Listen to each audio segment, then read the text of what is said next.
So this video is intended to walk you through the pre-lab questions that you need to complete for our kinetics lab.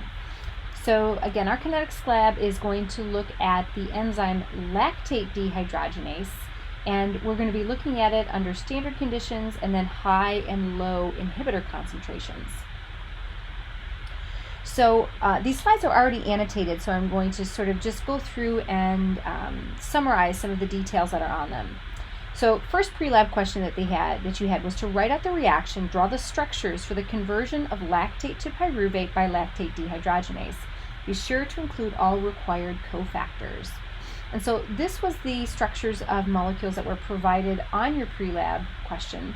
So you don't need to draw out all the specific structures. You can do something a little bit more simply here. Again, showing the lactate molecule here in pyruvate.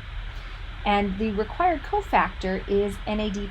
And so how this chemistry works is NAD+ as a required cofactor is colorless, but as this redox reaction proceeds, it gets converted into its reduced form, NADH, which is yellow in color and has an absorbance at 340 nanometers. So that's what we're going to monitor the reaction as.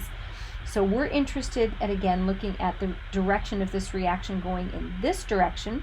So lactate dehydrogenase taking the substrate lactate and converting into pyruvate. This is a reversible reaction, but again, this is the direction that we're interested in seeing the chemistry proceed. We will get into the details of this sort of in lab, just to kind of highlight, but how we do that is we're going to add an additional chemical that actually sequesters and does chemistry with pyruvate and pulls it out of this equilibrium. So just like with Le Chatelier's principle, we're going to remove this product, which allows this reaction to continue moving in this direction. So again, totally fine to draw your structures like this if you want to draw skeletal structures, or if you prefer to sort of draw them out this way. But again, this is a redox reaction that takes lactate and oxidizes it to pyruvate, and so there you have the reduction of NAD+ to NADH. Second pre-lab question, so what are you going to measure at 340? Well, 340 is the absorbance maximum, the lambda max, for NADH. So we're going to be measuring the concentration of NADH. And again, this is a proxy for the production of the product pyruvate. So again, pyruvate is not something we can see, so we measure the production of something that will be produced in a 1-to-1 stoichiometric ratio with pyruvate, which is NADH. So are you going to predict A340, so the absorbance at 340, to be increasing or decreasing as a function of time? Well, since NADH is the colored product that is appearing, it's being produced, we'd expect to see an increase in the absorbance at 340 as a function of time. So building off of that, the next part of the problem asks you to draw a sample plot of the absorbance at 340 as a function of time. And we're going to have 3 lines that we have here. So we want to hypothesize data from high and low substrate concentrations, as well as what we're calling background. So background is really where we've not added any substrate. So again, we're going to have 3 curves on the same plot. Anytime you draw something that shows the change in a function of a certain species as a function of time, we're really looking at rate. So again, this is looking really effectively at the concentration of NADH as a function of time. So hopefully it makes sense that when we have a high concentration of lactate, this reaction is going to be going more quickly, so we'll have a steeper line here. A low concentration of lactate will have a slower reaction and thus a shallower slope here. And ideally, our background reaction, where we don't have any substrate, should really be a flat line. So sometimes people would draw reactions that or plots that would look like this, which would be curved lines, which is fine, and that's actually the reality of what would happen, is we initially have a fast reaction, but as substrate begins to run out, this reaction slows down, and we sort of flatline in terms of the amount of product that we produce, because there's no more lactate to be reduced, or to be oxidized to produce that NADH. So this is not incorrect if you were to think about or draw a plot like this. But in reality, what we are going to focus on is this initial portion where the reaction rates are linear. And so even though, yes, they will level off if we let this go, we're really interested in the linear portion of this and looking at the rate of this is our initial rate, our V naught, our initial reaction velocity. So 3 lines to draw here that show fast reaction when you have high substrate concentration, slower reaction when you don't have as much substrate, and hopefully a flat line when there's no substrate. We don't want the enzyme to be converting NAD plus to NADH in the absence of our substrate.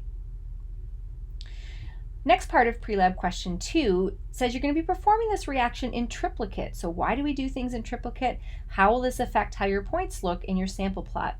So anytime we do things in triplicate, we're repeating experiments, we're validating the precision of our data. So again, how is this going to change how our sample plot looks? Well, now we're actually going to plot data as averages of 3 trials with error bars. And this is kind of stuff that we've done already in our data analysis lab early in the semester. So looking at some real data, again, plotting the absorbance at 340 as a function of time. We see a plot here. You can actually see it is sort of appearing to level off a little bit, but if we take the early initial part, we're actually only going to take this reaction out to 2 minutes. We used to take it out to 4 minutes, but we maintain linearity in this first 2 minutes, and then we do half as much time in the lab to gather the data. But again, the change in some measurable quantity as a function of a change in time is what we get from the slope of this line. So the change in absorbance is a function of change in time. That's going to give us a rate, right? Anytime you have a change in a quantity as a function of change in time, that is rate. And so the measurable quantity is the absorbance at 340. So we're going to see an increase in the absorbance at 340 as we're producing that NADH. Take the slope of this line and it gives us the rate of that reaction. You're going to repeat that 3 times and then take the average of those trials to give you an average rate for that specific substrate concentration. So again, this slope, so what does the slope from the linear portion of these curves represent? This slope represents the rate of the reaction, and we're going to be calling it V naught. We're going to revisit this in Prelab question 4, but this asks us here, what would the units of this slope be? So units of absorption are really unitless, so it's unitless quantity over time, so it's going to have actually just units of per second or per minute, depending on how we're going to utilize and plot our time, whether it's in seconds or in minutes. So again, that is Prelab question 2. Moving on with the second or continuing parts of Prelab question 2, it asks us to think about the fact that, well, you know what if we actually knew the molar extinction coefficient for NADH, right? What if we knew that it was this value? Can that be helpful in any way? And what if we knew the path length for the cuvettes that we were using? So hopefully you maybe see here that this is kind of getting us to think about Beer's law. So again, remembering that absorption is directly proportional to concentration via Beer's law. So again, if we know the extinction coefficient and the path length, we can convert absorption units into concentration by simply solving for the concentration. This will give us concentration in molarity. And again, knowing the extinction coefficient and the path length can allow us to get that unit of concentration. So now we can actually take and have concentration units and molarity per second for our rate. So this is typically how we think about rate. Change in a concentration is a function of change in time. This is a figure from your book that shows, for example, how the concentration of product increases, the concentration of substrate decreases. So they're plotting concentration as a function of time. So this again is the line that we're really looking at, the appearance of product. Prelab question 3 asks us to, again, think about the effect of an inhibitor. So again, reminding us for the plot that we drew for Prelab question 2, it was looking at the function of changing substrate concentration, so changing lactate concentration, and how we think that that would change a plot that shows absorption as a function of time. So now we're going to actually think about what happens if we were to include an inhibitor. So again, using 2 concentrations of inhibitor, high and low, draw a plot that shows absorbance at 340 as a function of time. And again, we're just going to be doing a single concentration of lactate here, but we're going to think about 2 different concentrations of inhibitor. So again, if we had no inhibitor, this is what we'd expect to see. So this is sort of maybe what we'd seen with our high lactate concentration here. But as we increase the concentration of an inhibitor, again, maintaining the same lactate concentration, we would expect that this reaction would be slower, right? That's what inhibitors do. They slow the reaction rate. And so a slowed reaction rate is going to have a shallower slope. Add even more inhibitor, and you'd expect it to get even slower, and you'd have an even shallower slope here. So this is the plot that you'd expect to see as we increase the concentration of inhibitor. So Prelab question 4 asks us to build on what we had in previous Prelab question, and we're thinking about using the data to kind of calculate parameters of Vmax, Km, and then Ki. So we've learned about in lecture what Vmax and Km are. So Vmax, again, being the maximum velocity that the reaction could possibly go.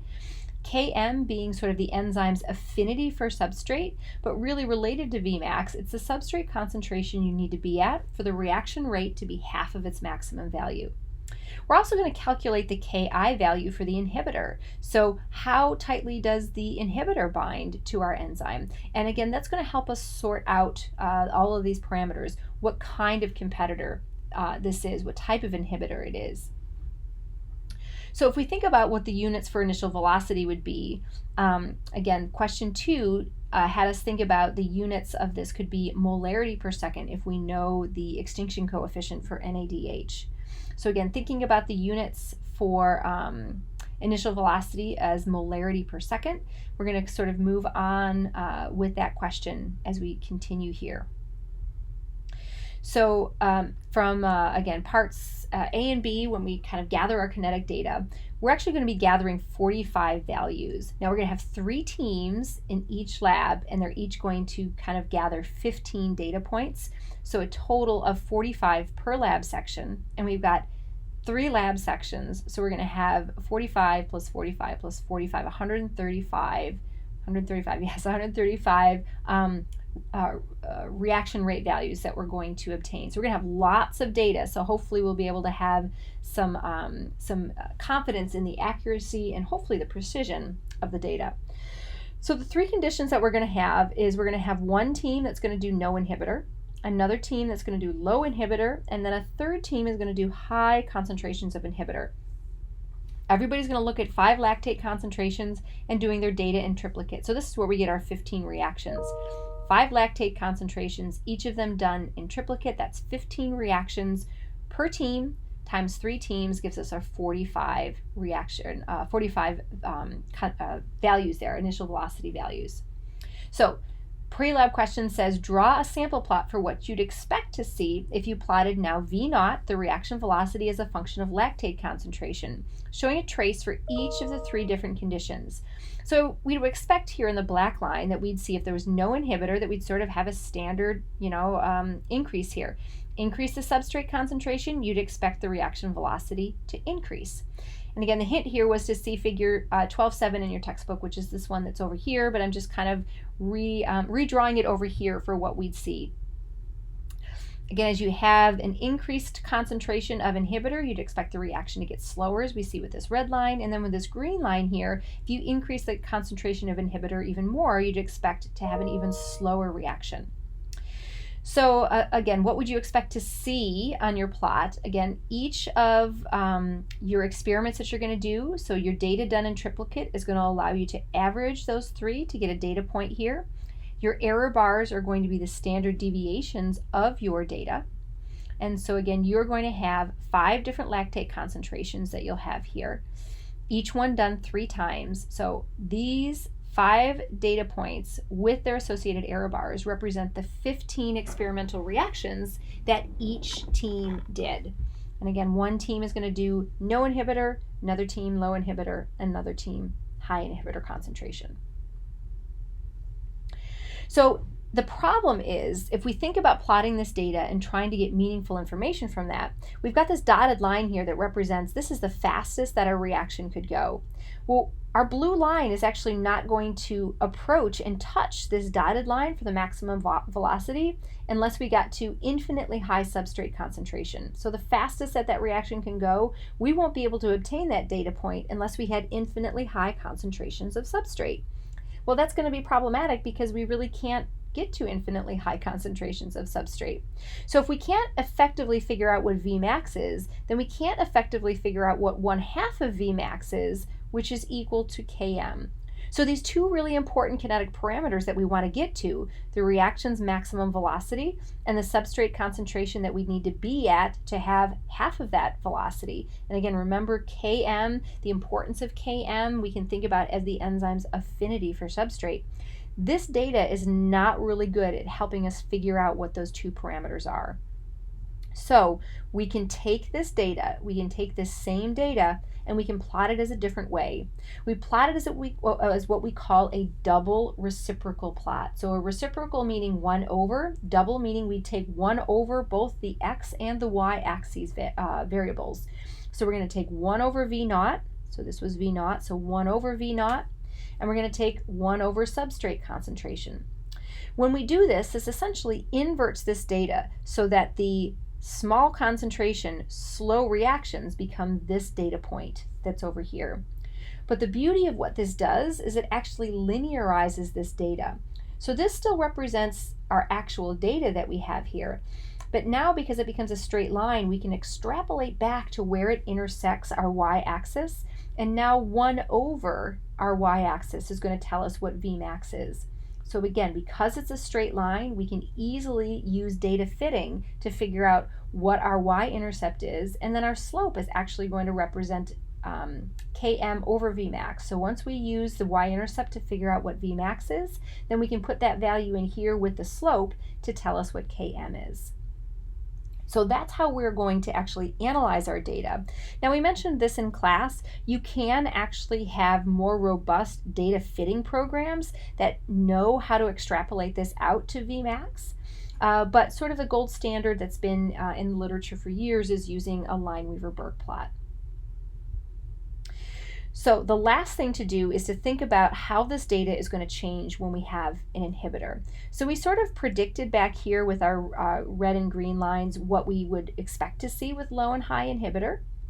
So again, we can see here in this plot the same thing. We can see that we have a decrease in our reaction's velocity as we increase our inhibitor concentration. So one of the things that we'll talk about in lecture is what really happens between these three data sets, this green set, this blue set, and this purple set. Do these lines all eventually reach the same Vmax? That's what we'd call inhibitor type 1. And if we were to take that data and plot it as a double reciprocal, we'd see something that looks like this, with all three of these data sets intersecting back at the same 1 over Vmax, the same y-intercept. What this is really going to tell us is that, you know what?